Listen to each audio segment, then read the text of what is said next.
প্রত্যেক নবীকে আল্লাহ পাক একটা দোয়া করার চান্স দিয়েছে। কয়টা ভাই? এমন একটা দোয়া যেটা করলে আল্লাহ পাক কবুল করবেনই করবেন, করলে আল্লাহ পাক কি করবেন? অবশ্যই কবুল করবেন। নবী সাল্লাল্লাহু আলাইহি ওয়াসাল্লাম বলছেন যে সমস্ত নবী এই দোয়াটা পৃথিবীতে করে ফেলেছে। তো আমি এই দোয়াটাকে মুলতবি রেখেছি যে কাল কিয়ামতের মাঠে আমি আমার উম্মতের জন্য সুপারিশ করবো ইনশাআল্লাহ। এবং নবী সাল্লাল্লাহু আলাইহি ওয়াসাল্লামের সুপারিশে বহু কবিরা গুনাহগার মুসলমান যারা জাহান্নামের ফয়সালা হয়ে গেছে তাদেরকে আল্লাহ পাক কিছুটা শাস্তি ভোগ করালে হলেও আবার জান্নাতে নিয়ে আসবেন ইনশাআল্লাহ। তো তিনি আমাদেরকে মহব্বত করেন না? করতেন না? চিন্তা করে তাহলে আমরা তার দিনকে কি মহব্বত করলাম, আমরা তার হুকুম আহকামের বিধিবিধান সুন্নতে কি মহব্বত করলাম, চিন্তা করেন। একটা হাদিসে নবীজি স্পষ্ট করে বলছেন, এটা আমাদের জন্য একটা কষ্টি পাথর। এটা একটা কি কষ্টি পাথর। তিনি বলছেন লা ইউমিনু আহাদুকুম, তোমাদের মধ্যে কেউ মুমিন হইতে পারবে না। কি হইতে পারবে না? মানে প্রকৃত মুমিন হইতেই পারবে না তোমরা, হে আমার উম্মত, তোমাদের মধ্যে কেউ প্রকৃত মুমিন হইতেই পারবে না যতক্ষণ না হাত্তা আকুনা আহাব্বা ইলাইহি মিন ওয়ালিদিহি ওয়া ওয়ালাদিহি ওয়ান নাসি আজমাইন, যতক্ষণ না আমি মুহাম্মদ সাল্লাল্লাহু আলাইহি ওয়াসাল্লাম তোমাদের কাছে নিজের কি সন্তান, নিজের বাবা মা এবং সমস্ত মানব জাতির থেকে বেশি প্রিয় না হচ্ছে। হাদিসটা আবার বলি, নবীজি বলছেন কেউ ততক্ষণ পর্যন্ত প্রকৃত মুমিন হতে পারবে না যতক্ষণ না আমি মুহাম্মদ সাল্লাল্লাহু আলাইহি ওয়াসাল্লাম তার কাছে তার সন্তান, তার পিতা, এমনকি সমস্ত মানব জাতি থেকে বেশি প্রিয় না হচ্ছে। আর আমরা যারা আগামীকালকে এইটার প্রিপারেশন নিয়েছি, আসলে কি আমাদের কাছে নবী প্রিয় বেশি না আমাদের দুনিয়ার স্বার্থ বেশি প্রিয়? যারা এগুলো করবে তাদের কাছে কি সত্যি নবী প্রিয়? তাহলে তারা করতে পারতো না। যদি নবী আমাদের কাছে সবচেয়ে বেশি প্রিয় না হয়, আমরা মুমিন হতে পারছি না। আর যাদের কাছে নবী প্রিয় তারা কখনো এমন হারাম কাজে যেতে পারবে না। যারা যাচ্ছে তারা কখনোই নবীকে ভালোবাসে না, কোশ্চিন কালেও না। শোনেন, উমর রাদিয়াল্লাহু আনহুর নাম শুনেন নাই? বললে অনেক কথা ভাই, অনেক কথা, কোনটা রেখে কোনটা বলি। উমর রাদিয়াল্লাহু আনহু একদিন এসে বলছেন খলিফাতুল মুসলিমিন, মুসলিমদের তিনি খলিফা। জান্নাতের সুসংবাদপ্রাপ্ত 10 জন সাহাবীর একজন। জান্নাতের সার্টিফিকেট পেয়েছেন পৃথিবীতে কয়জন সাহাবী?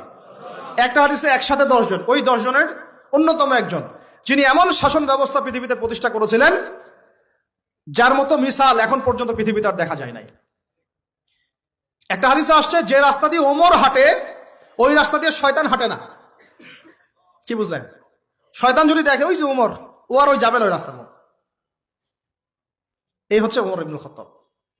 আমার পরে কোনো নবী নাই। নবীজি বলছেন আমার পরে কোনো নবী নাই, লা নবী বাদি, আমার পরে কোনো নবী নাই। যদি হতো তাহলে ওমর হতো, যদি হতো তাহলে ওমর হতো। অন্য একটা হাদিসে আসছে আমার পরে কোনো নবী নাই, তবে তুমি আমার, এটা অন্য সাহাবী সম্পর্কে, আলী ইবনে আবি তালিব সম্পর্কে, তুমি আমার জীবনে তেমন মূসার জীবনে হারুন ছিল যেমন। এটা হচ্ছে আলী ইবনে আবি তালিব। তো এখানে কথা হচ্ছে ওমর রাদিয়াল্লাহু আনহুর মতো মানুষ নবীর কাছে এসে বলছেন সাল্লাল্লাহু আলাইহি ওয়াসাল্লাম, ইয়া রাসূলুল্লাহ ওয়াল্লাহি লা উহিব্বুক, আল্লাহর কসম করে বলছি আমি আপনাকে অনেক মহব্বত করি, ইল্লা মিন নাফসি, আমার নফসের চেয়ে বেশি না। মানে আমি আমার জানের চাইতে আপনাকে বেশি মহব্বত করি না। কথা কি বুঝতে পারতেন কি? মানে আমি আপনাকে অনেক মহব্বত করি ইয়া রাসূলুল্লাহ, সবকিছু থেকে বেশি মহব্বত করি, কিন্তু আমার নিজের জানের চেয়ে বেশি না। নবী সাল্লাল্লাহু আলাইহি ওয়াসাল্লাম বলেন লা ইয়া ওমর, এখনো মুমিন হওনি ওমর। কাকে বলছেন? কাকে বলছেন? জান্নাতের সার্টিফিকেট প্রাপ্ত একজন মানুষকে। লা ইয়া ওমর, এখনো হওনি। তখন নবী সাল্লাল্লাহু আলাইহি ওয়াসাল্লামকে তিনি একটু পরে আবার বলছেন, ইয়া রাসূলুল্লাহ ওয়াল্লাহি আলান, এখন লা আহাব্বা ইলাইয়া মিন কুল্লি শাই হাত্তা মিন নাফসি, এখন থেকে আপনি আমার কাছে সবচেয়ে বেশি প্রিয় সবকিছু থেকে, এমনকি আমার নফসের থেকেও বেশি প্রিয়। তখন নবীজি বলছেন আলান ইয়া ওমর, হ্যাঁ এখন ওমর, এখন তুমি মুমিন হলে। তাহলে যারা আমরা নবীর সুন্নতের খেলাফ এইসব অপসংস্কৃতি, নোংরামি, জেনা, ব্যভিচার, কনসার্ট, নাটক, সিনেমা, পরকিয়া, এইসব তথাকথিত ভালোবাসা দিবস, এই জেনা দিবসগুলো পালন করছি, আমরা কি আসলেই নবীকে ভালোবাসি? আমরা কি সত্যি আল্লাহকে ভালোবাসি? আল্লাহ পাক আমাদেরকে বোঝার তৌফিক দান করেন না, জাহিলিয়াত থেকে ফিরে আসার তৌফিক দান করেন। এরকম প্রচুর ঘটনা। ভালোবাসা তো এগুলোর নাম। ভালোবাসা কাকে বলে জানেন? সাহাবীরা বাসায় যেতেন, আবার দৌড় দিয়ে আসতেন নবী সাল্লাল্লাহু আলাইহি ওয়াসাল্লামের চেহারাটা একটু দেখার জন্য। এটা নাম ভালোবাসা। আপনারা যদি উমরা করতে চান, হজ করতে চান, দেখবেন বারবার আপনার নবীর রওজায় গিয়ে সালাম দিতে মন চাইবে, যে আরেকবার দেখা করে আসি, আরেকটু দেখা করে আসি, আরেকবার সালাম দিয়ে আসি। ভালোবাসা কোনো স্বার্থ আছে এখানে? নবী সাল্লাল্লাহু আলাইহি ওয়াসাল্লাম কি আমাদের কাছে কোনো স্বার্থ দাবি করেছেন? আল্লাহ করেছেন। এগুলো ভালোবাসা। এই ভালোবাসা হলো প্রকৃত ভালোবাসা। আর এগুলো যেটা চলছে এটা হচ্ছে যৌনতা। এগুলো কি চলছে? যৌনতা। ভালোবাসার নাম দিয়েছে এখন যৌনতা। এগুলো ভালোবাসা না, এগুলো পাশবিকতা, প্রবৃত্তির দাসত্ব। প্রবৃত্তি মানে মন যা চাই তাই করতে চাচ্ছে। আপনার মন চাইছে একটা মেয়ের সাথে রাত কাটাবেন, এটাকে আপনি ভালোবাসা নাম দিলেন, কিন্তু এটা হচ্ছে ভালোবাসা না, এটা কি প্রবৃত্তি, পশুত্ব, দাসত্ব, পশুত্বের দাসত্ব করছেন। আল্লাহ পাক আমাদেরকে কথাগুলো বোঝার তৌফিক দান করে। এরকম সাহাবীরা কত ত্যাগ করেছেন। তালহা রাদিয়াল্লাহু আনহুর নাম শুনেন না অনেকেই। নবী সাল্লাল্লাহু আলাইহি ওয়াসাল্লাম উহুদ যুদ্ধের দিন সংকটময় একটা অবস্থায় ছিলেন। তালহা রাদিয়াল্লাহু আনহু একা নবী সাল্লাল্লাহু আলাইহি ওয়াসাল্লামকে ঢাল হিসেবে পিঠ পেতে দিয়ে আসেন, উনার দিকে কোনো তীর যেন আসতে না পারে। শেষে দেখা গেল তার গায়ের মধ্যে 40 থেকে 50টা তরবারের আঘাত আছে, তীরের খোঁচা আছে, বর্ষার খোঁচা আছে। এই অবস্থায় তিনি নবীকে কাঁধের মধ্যে নিয়ে উহুদ পাহাড়ে উঠেছেন নবীকে সেভ করার জন্য। এটা ভালোবাসা। এটা কি? কোন স্বার্থে? কিসের স্বার্থে? দুনিয়ার স্বার্থে? জান্নাতের স্বার্থে। একজন সাহাবী বাড়ি নির্মাণ করেছেন, তো নবী সাল্লাল্লাহু আলাইহি ওয়াসাল্লাম দেখে একটু খালি মানে হয় না, তুমি কে, কার বাড়ি এটা? বললেন আচ্ছা অমুক সাহাবীর বাড়ি। নবীজি একটু ভ্রু কুঞ্চিত করলেন, পছন্দ করলেন না, কিছু মুখে বলেন নাই, মুখে কিছু বলেন নাই, খালি একটু অসন্তুষ্ট হয়েছেন, এক্সপ্রেশন দেখতে বোঝা যাচ্ছে। তখন ওই সাহাবীকে জানানো হলো, তোমার বাসার সামন দিয়ে তো আল্লাহ নবী সেদিন হেঁটে গেলেন, তারপরে আমার বাসা দেখে, তোমার বাসা দেখে আল্লাহ নবী সাল্লাল্লাহু আলাইহি ওয়াসাল্লাম একটু অসন্তুষ্টি প্রকাশ করেছিলেন, মুখে কিছু বলেন নাই, এক্সপ্রেশন ছিল একটু অসন্তুষ্টিমূলক। 3 দিনের মধ্যে সেই বাড়ি ভেঙে গুড়িয়ে দিয়েছে। যে বাসা দেখে আল্লাহ নবী সন্তুষ্ট হন, আমি বাসা রাখবই না। ভালোবাসা কিসের জন্য? কার জন্য? কার স্বার্থে বলেন? আল্লাহর জন্য, জান্নাতের জন্য, আল্লাহর স্বার্থে, আল্লাহর জন্য। কতগুলো বলে শেষ করবো আপনাদেরকে। সাদ বিন আবি ওয়াক্কাস রাদিয়াল্লাহু আনহু উহুদ যুদ্ধের দিন এইরকম করে তীর নিক্ষেপ করছেন।